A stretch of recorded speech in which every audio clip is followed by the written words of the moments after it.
Welcome sports fans to GenX Classic Sports, where we bring the nostalgia of our sports-filled youth into the present day. Grab your favorite retro jersey, crack open a cold one, and let's stroll down memory lane together. We're here to discuss iconic sports moments, teams, and athletes from our generation. This is GenX Classic Sports, sports talk for Gen Xers by Gen Xers. Welcome back, episode, I don't know what episode number it'll be yet. We'll worry about that later. I'm going to do something for y'all. I did some research, and today's topic is the 1977 Super Bowl champion Dallas Cowboys. Okay? I did some research, some numbers, but I want to set the stage a little bit. I thought this would be fun. In 1977, who was president? Jimmy Carter, right? Vice president was, anybody know? Walter Mondale. The price of a new home I'm just setting the stage for what era we're talking about. The price of a new home was $54,000 in 1977, the median price. The median household income was $13,500 a year for a household. Wow. A stamp cost 13 cents. A gallon of gas was 62 cents. A dozen eggs cost 82 cents. I think I paid $3.69 or something the other day. A gallon of milk was $1.68. That's $4 now. And a Toyota Corolla, brand new, cost $12,000. So that's the era that we're about to talk about. So let me give y'all a little history lesson, and I'll ask y'all to chime in if you want to. And let me give you a little bit of background. And the Cowboys started building up their roster in the late 60s. This is the era before what? Roster building wise, this is the era before free agency. So the NFL draft, I think, was 12 rounds back then, but you drafted a team, and with few exceptions, these dudes stayed with you for a decade, right? That's why we all knew who the whole lineup was for our favorite team. Okay, so there's no free agency. Guys kind of aged out their contracts and they go to somebody else. In 1976, the Cowboys lost the Super Bowl to the Pittsburgh Steelers. That was Super Bowl, 10. In 1977, in the Super Bowl, Oakland, this was John Madden's Super Bowl, and they beat Minnesota. So Dallas in 76 is in the Super Bowl against the Steelers. In 77, they're not playing in it at all. So the Super Bowl happens in January of 77. In April or May, the NFL draft happens. It's about 12 rounds long. And for a free car wash in 1977 in the draft, Casey, who did the Dallas Cowboys select with their first pick? You've already mentioned him tonight. 1977, who'd they draft? Danny White? Nope. The other guy. Tony Dorsett. Mark, what did Tony Dorsett done in college? For the record, in 1977, I was 1. That's a great memory you have, man. I taught you well as an infant. Mark, what did Tony Dorsett accomplish in college? He was a Heisman Trophy winner. He was, and where did he go to? What? Where did he go to college, David? Pitt. So Tony Dorsett, how much did Tony Dorsett weigh, roughly, guys? He was also a national champion. He was also a national champion at Pitt. Anybody know about what Tony Dorsett weighed at the time? About 165, probably. He looked like he weighed 165 soaking wet. So I'm just setting the background. So think about it in these terms. In 76, the Cowboys are good enough to get to the Super Bowl, but not good enough to beat the Steelers, so they lose. The next year, they don't go at all. Neither do the Steelers. In 77, right after the Super Bowl, there's a draft, and the Cowboys traded with the Seattle Seahawks and got the number 2 pick in the entire draft, okay? And they select Heisman Trophy winner Tony Dorsett. All right. A little trivia for you. Who was the quarterback at that time? That would be Roger Staubach. Okay. Yeah. Anybody that knows, jump in. When Roger Staubach was a younger quarterback for the Cowboys, Tom Landry could not decide between Roger Staubach and this other quarterback he had. Craig Morton. So he invented this scheme called the quarterback shuffle, where he literally traded quarterbacks out per play. They bring the new play in, the other one to come out per play, and no one had ever seen anything kind of like that. And all Staubach did was get frustrated. So at some point in that season that happened, Staubach and I guess Landry had a big meeting, and the team decided that Morton needed to move on or something because they needed to hand the reins over to Staubach. So that's just the history about it. All right. So Tony Dorsett gets drafted after a trade, and I don't know who traded for what, but they traded since they had just been in the Super Bowl 2 years before. They were pretty good. So they had to get early into the draft to get a running game. So they traded somebody or something to get down to number 2. They picked up Tony Dorsett. All right. Heisman winning running back, national champion. In round 3, the Cowboys selected a wide receiver, and his name was, anybody know? I don't expect you to, but you know the name. Tony Hill. Tony Hill. All right. In round 10, the Cowboys selected another quarterback. Now, Roger Staubach is clearly the number 1 guy. He's the man. Craig Morton is gone. Roger Staubach's backup is this dude. I don't even know who it was at the time. I don't know if it was Danny White yet or not. But for insurance, they drafted a quarterback in the 10th round, and that dude's name was Steve DeBerg. Does anybody remember Steve DeBerg? Really? Yes, I was shocked. Played for Tampa later on. And then Chiefs. he played for the Chiefs. That's right. That's who I remembered him. But you're right, he did play. Okay, so the Cowboys missed the Super Bowl. They've already lost 2 years before to the Steelers. They need a running game. They trade. They get Tony Dorsett with the second pick, so now they have a running game. Okay, I'll get around in a minute to all the accolades. But the Cowboys also made 3 key personnel changes to the team besides Dorsett getting drafted. And I don't expect you to know this. I didn't know it, but I looked it up, and here's what they were. Tell me if you've heard of these dudes. Leroy Jordan finally retired. He'd lost a step or two. Yeah. He retired, and he was replaced by one of my favorite players at the time, and I don't know why, but it's a guy named Bob Brunig. Mm-hmm. Remember him? I think he's number 53 maybe. Yes. Okay, so that was key personnel change number 1. Leroy Jordan, obviously a great linebacker, but let's be honest, he probably lost a step or 3, right? This guy named Randy White moved from linebacker. He'd outsized himself at linebacker, and he moved to what position, guys? Tackle. Defensive tackle. That was key personnel move number 2.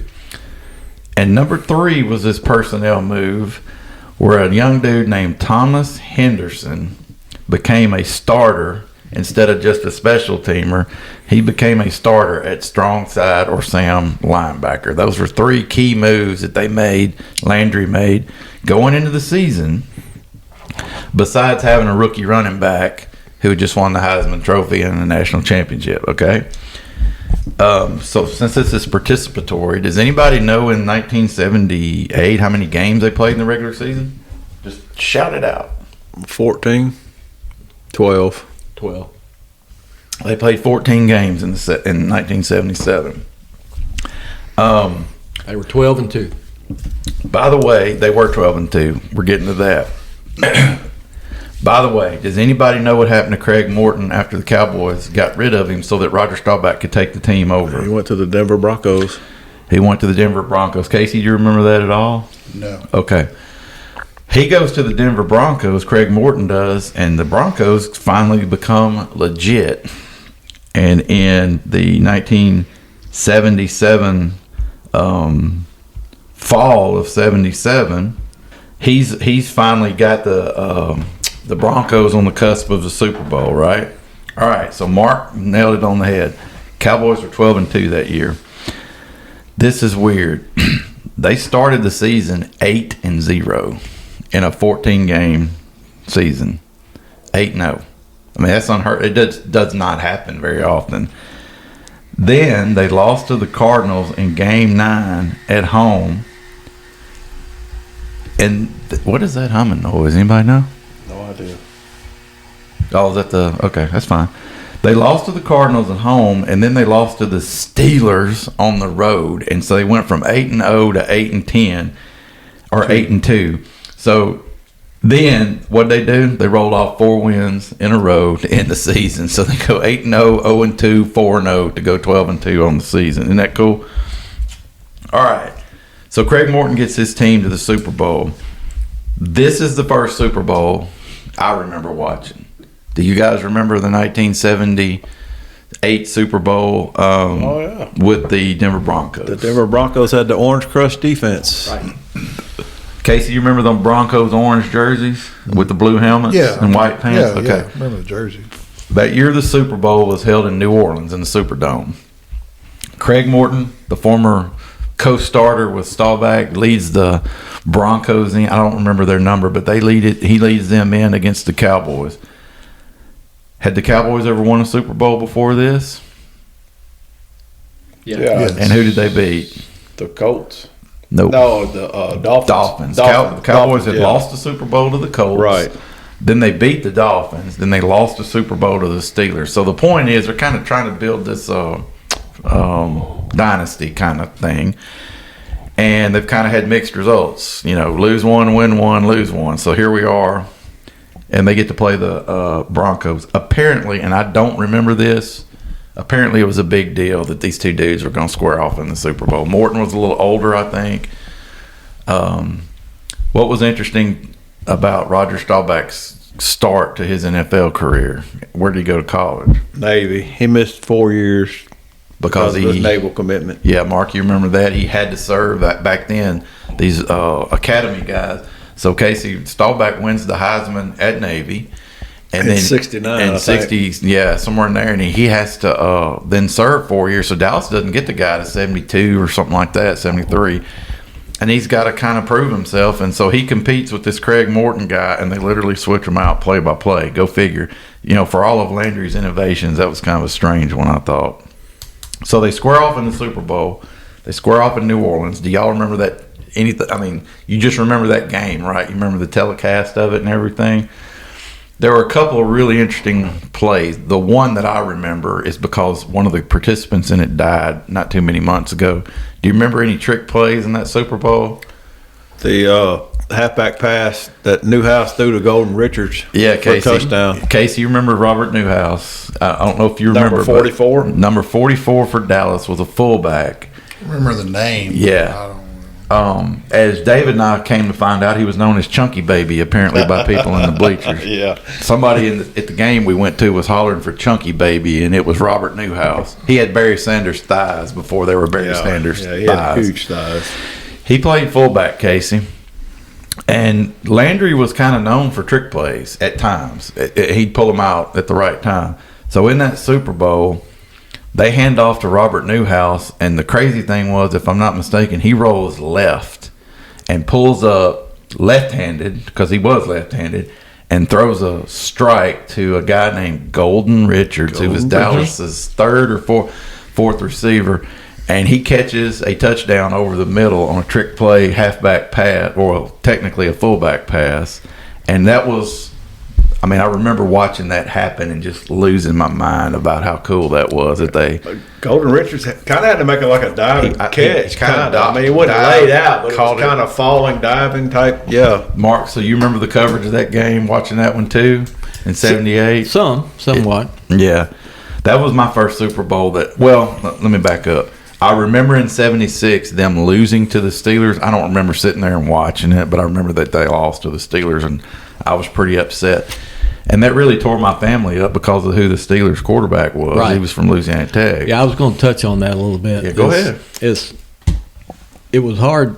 Dallas Cowboys fan, but then there's Bradshaw. Yeah, from 30 minutes down the road Right. for us at Tech, Louisiana Tech. So you kind of had to root for him if he wasn't playing the Cowboys. Yeah, I mean, it was. Think about the guys in our little area. How interesting it is that Roger Staubach was the quarterback of the Dallas Cowboys. Terry Bradshaw was from Shreveport and Ruston, was the quarterback of the Steelers. And down the road, Archie Manning. You had those three guys, Archie Manning with the Saints. You had those three guys as contemporaries. Two of them one of them had been a Heisman Trophy winner, but obviously at the time, Bradshaw, I guess, broke every probably passing record Tech had back then. Right. And footnote to history there, Casey, do you remember Dad ever say anything about Terry Bradshaw at Louisiana Tech? Did you remember? No, other than knowing that I know Phil Robertson played at that time. True, there's a whole lot of information, but what I was getting at was that our whole family, not me, obviously. Oh yeah, I know where you're going. The whole family went to Ruston to watch him play his final college game for Tech. It was such a big deal that he was leaving. Our grandparents, dad. Right, I remember him talking about our grandparents going to get maybe other games, but and the funny thing about that is how the people in the stands would get dressed up. Yep. To go to games back then. Even then, they're wearing suits and stuff But our family, I guess, grandparents, dad, and whoever, they made a special effort to go see him in his last game at Tech because he was, I guess at the time, they knew he was sort of a generational talent, so to speak. And they all knew he was destined for big things. I'm sure they didn't want him in Dallas because they already had their boy Staubach, So anyway, I don't know if it was NBC, CBS. I don't know who broadcast the game, but the Cowboys and the Broncos square off. The trick play was Robert Newhouse throwing a strike to Golden Richards. And if I'm not mistaken, Golden Richards wasn't even the top 3 receiver. It was Tony Hill, Drew Pearson, and probably Butch Johnson. Yeah. And Golden Richards must have been the 4th option, which is crazy because it's literally the only play I remember Golden Richards ever making in Dallas. Bush Johnson was around then, huh? I think so. Okay. Yeah, so He was there. yeah. Okay. So setting the stage, they went 8-0. They go 0-2. Then they go 4-0. Some footnotes about that. So they capped their. By the way, so that was Super Bowl XII. They lose to the Steelers in Super Bowl X. And then Madden wins his in Super Bowl XI, I think. And then Dallas plays the Broncos and beats them 27-10 in Super Bowl XII. The interesting thing about that is who Dallas played in the playoffs on the way to the Super Bowl. 2 of the teams that they played were the Bears and the Vikings. And if you really think about history then, the Vikings were kind of a good program at the time, right? And Bud Grant was right. But the Bears, I don't remember in the mid 70s the Bears being. They weren't. I didn't think they were. So Walter Payton playing for him then? He had to have been a young running back for them by then, right? I would think. I didn't know that either. I didn't know that's who they beat either. Here's a trivia question. I just looked it up. What? Where was that Super Bowl played? New Orleans. At the Superdome. Yeah. The NFL highlight film of that is titled "Doomsday in the Dome." Who are you going to touch on? Who the MVPs were for that game? Funny you should mention that, David. Notice I said plural MVPs. Funny you should mention that, David. Who were the MVPs of that game? Harvey Martin and Randy White. Yes. Let me tell you, Casey, you know who they are, right? Yep. All right. First of all, let me kind of recap the season. So the Cowboys win 27-10. Roger gets his win over Morton. Morton's sad he didn't get his win over Roger. This rookie running back gets out of the national title, goes straight to the Super Bowl. I remember Dorsett saying at one point he thought they were going to go to the Super Bowl every year. It seemed pretty easy that year, Little did he know he was never going back.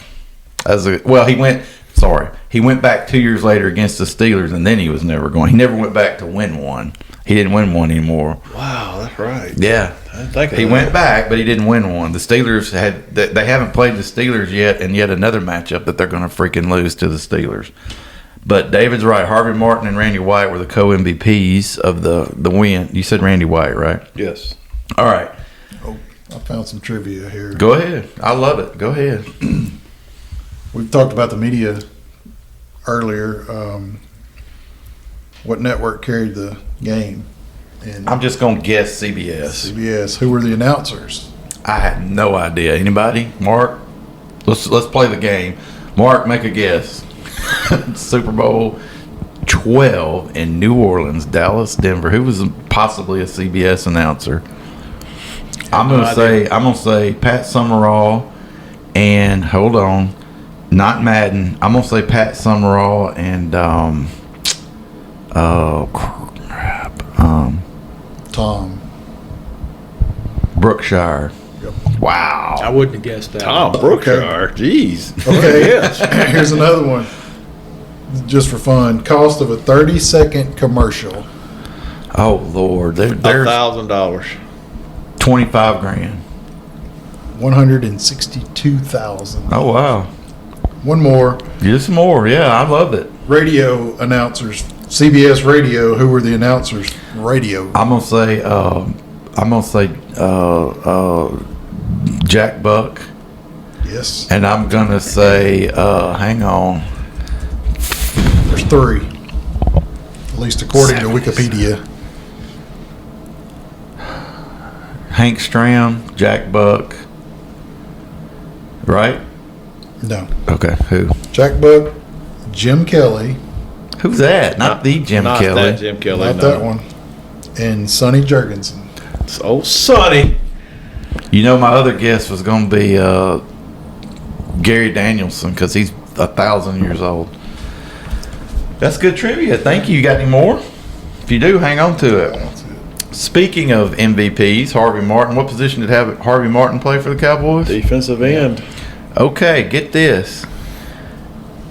In 1977, when this all happened, Harvey Martin had an unofficial, because the sack was not a stat yet. How many unofficial sacks did Harvey Martin have that year? It's a lot. Just 15. Mark, what do you think? I have Mark's no over here idea. playing Tetris on his computer. He's not even listening. Yeah, I'm trying to look it up. Harvey Martin had 23 sacks that year. Wow. Can we get a clap for Harvey Martin being a beast back in the day, man? I remember him being a beast. And Mark, when did the sack become an official stat? Because I honestly have no idea. But this was the team recorded unofficial number. I thought it was by that time, so I don't know. But it was an unofficial 23, which is more than Strahan's 22 and a half. It would have been the standard, you know. Here's one more trivia. Since you were talking about the quarterbacks facing off. Please. Morton and Staubach. Yeah. Cowboys defense. How many turnovers did they have in that game? None. They had 8. Oh! Are you serious? That's kind of worse than the Buffalo pounding that they put on them in years later. How many completions did the Broncos have in that game? 8. 8. For how many yards? 72. 61. That's why it was called Doomsday in the Dome. Yep. That defense showed out. apparently. Turnovers. I didn't. And 8. That's I guess I forgot about That's that. according to Wikipedia. Mark, did you find anything cool on your computer? Another small trivia: Tom Jackson was a linebacker for the Tom Jackson, the True. announcer, who Yes. announced with Berman. Which we didn't mention a while ago, Tom Jackson. Yeah. On our other podcast. Right. So, yeah. Trivia. Okay. Who was Cowboys punter? Danny White. Yep. How many people were on the roster back then? For the game day roster that's now 53 people, how many was it back then? 40? I don't know. I think it was 45. Was it? So think about that. There's no such thing as a third string quarterback. So on the game day roster, if a dude could punt and be the backup, that's a valuable 2 spots for one guy. That was a big deal. That's an extra receiver, cornerback, tackle, whatever. Good, Mark. That's a good one. I wonder what year they drafted Danny White. I mean, he was 76. Oh, so he did go back further than into the set. Wow, really? But he came from the World Football League when they folded. Do y'all remember? Yeah. Okay. He was Arizona State punter slash I think quarterback. that's right. I think it was Arizona State. All right, so I'm gonna continue with my list of that. What happened? NFL Defensive Player of the Year was guesses. That year? Yeah, NFL Defensive Player of the year the Cowboys beat the Broncos in the Super Bowl, 1977 regular season, 78 Super Bowl. That'd have been a Cowboy. Who was it? Randy White. It was actually Harvey Martin, Mr. 23 sacks. That was a good guess, though. It actually probably could have been Randy White just as easily. Okay, here's some. Okay. Not tonight, but we're going to eventually talk about kind of the evolution of the sport itself as far as offensive football and rule changes that provided for that. But I'll tell you this, our favorite receiver, Drew Pearson, the original 88, He led the NFL in receiving. Drew Pearson did that year. How many yards did he have? Guess. I mean, just he led the NFL in receiving with how many yards? 850. Okay. Dave says 850. Dave said 850. What do you think? I have no idea. It'd just be a guess. Mark, what do you think if he led the NFL in 1977 in receiving? How many yards would that be worth? 600. No, that's too low. 750. Mark, you got to throw something out there, brother. 900. He had 807 yards receiving and led the NFL. Can you believe that? And, it took him forever to get in the Hall of Fame.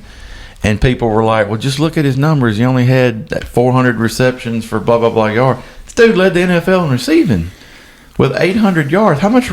I mean, they didn't throw the ball that much, folks. It's all relative to the era that you're playing in. Okay. I love this stuff. Roger Staubach led the NFL. No, I'm sorry. Roger Staubach led the NFC in touchdown passes. How many touchdown passes do y'all think he had? 24. Casey, what do you think? 20. Mark? In the 1977, the NFC leader in touchdown passes, Roger Staubach had how many? I'm going to say 18. Bingo, bango, 18 touchdown passes led the NFC. That was a guess. That was a guess. Wow. Okay, what did Mahomes have last year, roughly, touchdown passes?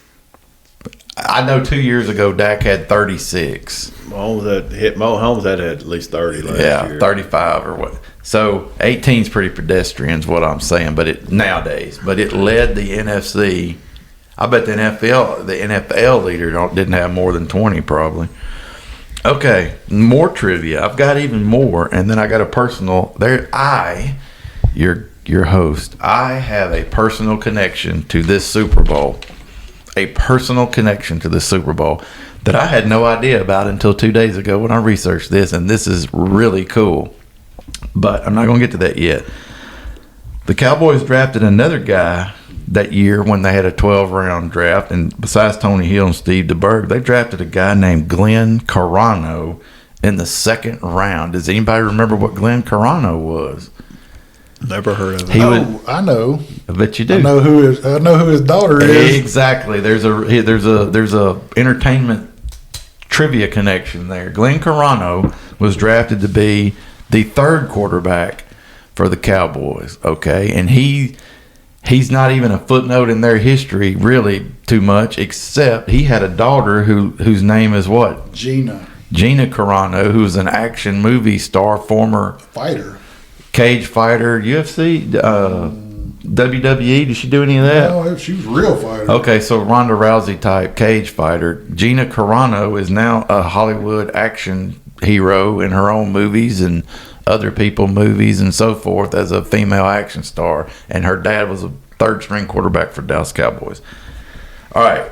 Anybody got any other trivia or thoughts about that before I tell you what my personal connection I found out 2 days ago is to this? Anybody? Okay, so, I looked at their roster, and the second running back the third listed after Tony Dorsett, after Robert Newhouse. The third guy's name on the list is Larry Brinson. I do not expect you to know who Larry Brinson is, but I met Larry Brinson.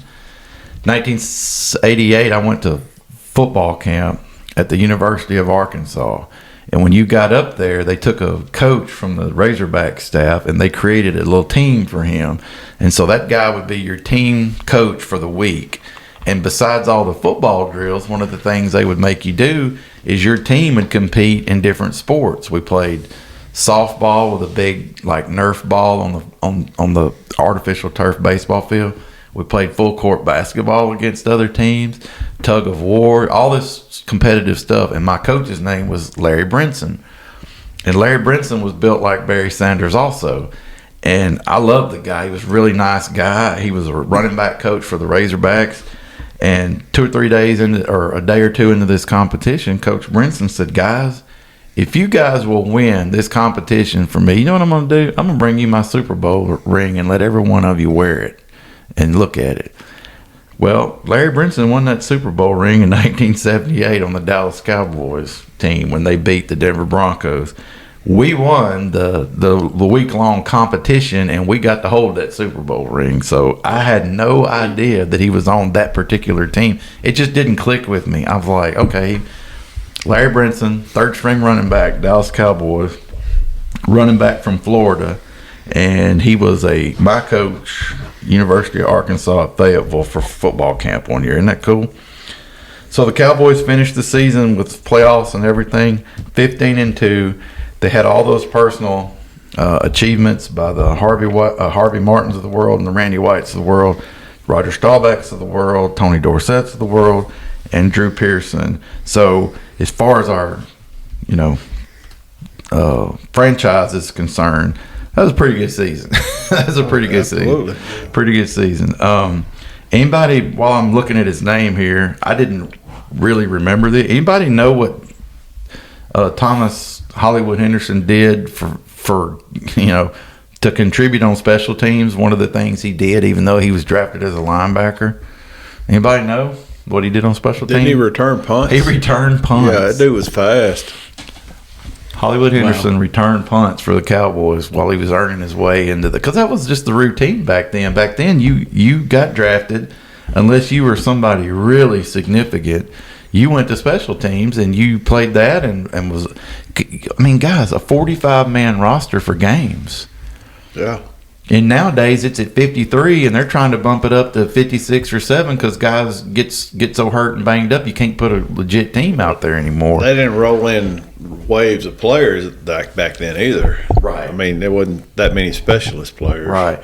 And to be fair to a guy I don't really like, but Joe Theismann returned punts too, and he was the third-string quarterback for the Redskins. I didn't know that. Yes. I mean, I don't know how many, but he definitely did that. Returning a punt with a single-bar face mask, hey. That says something about the guy. That says something about the guy. So, Casey, do you have recollections? I mean, you were a year old, but do you remember even the Steelers-Cowboys Super Bowl matchups back then? Because, like I said, they played in 76. They skipped a year. Cowboys played this year, and I think the following year, I think they played the Steelers again. You don't remember any of that? Not really. Okay, I was just wondering. Anyway, I think I've exhausted my notes. Any thoughts from the panel here about that season or that Cowboys team or whatever? It was pretty stacked. I'm working off the top of my head here, but I'm going to say Staubach, Newhouse, and Dorsett. I'm going to say Billy Johnson. Not White Shoes, but was that his name? Bush Johnson. Bush Johnson. Bush Sorry. a while ago. Bush Johnson, Drew Pearson, Cliff Harris. Waters, Charlie Waters, Mel Renfro. probably. If he was he retired yet? Oh, he's on the roster. Oh, you're looking at it. Billy Joe Dupree, wasn't he the tight end? Billy Joe Dupree was the tight end. Tom Rafferty was the center. Rob Brunig was a linebacker. I don't know. Was Hollywood Henderson was a linebacker? Linebacker, but didn't they have another one? There was D.D. Lewis on that team. D.D. Lewis. Good call, D.D. Number Lewis. 50. All right, all right. Defensive tackle John Dutton. No, he came later. Didn't he? No, Was he on that Dutton. team? Ed Too Tall Jones at one end, Harvey Martin at the other, Randy White at a tackle. So who was the other defensive tackle? I'm saying John Dutton. Jethro Pugh. Oh, Jethro he was still Pugh. playing. Okay, cool. Offensive line, Tom Rafferty was the center. Who were the corners? Yeah, Waters and Harris were safeties. Was Renfro a corner? He's a corner. Benny Barnes. Benny Barnes was number 31. Or no, wait. This was before Everson Walls. Benny Barnes? Mark Washington. I don't remember him. Benny Barnes was on the roster. Oh, okay. Was he a safety? Cornerback. Okay, I remember Benny Barnes. 31, yeah. The kicker was Efron Herrera. Yep. Raphael, okay. Not Septien That yet. wasn't Septien, yeah, okay. Five field goal attempts in the Super Bowl. How many did he hit? I don't see that. They scored 27, so did he hit 2 of them? Probably, I guess. I don't remember. I remember Tom Rafferty. I don't remember left tackles. Offensive I don't linemen. remember guard and tackles. Larry Cole, Oh, Larry Cole. number 63, was he on there? Nope. Like come later, I guess. And Danny White punted. That's pretty good recall for a bunch of old dudes on that lineup. Donovan. Who? Pat Donovan. Yep. Remember him? Who else you got? Andy Frederick. Don't remember him. Interesting. Okay. So the Cowboys.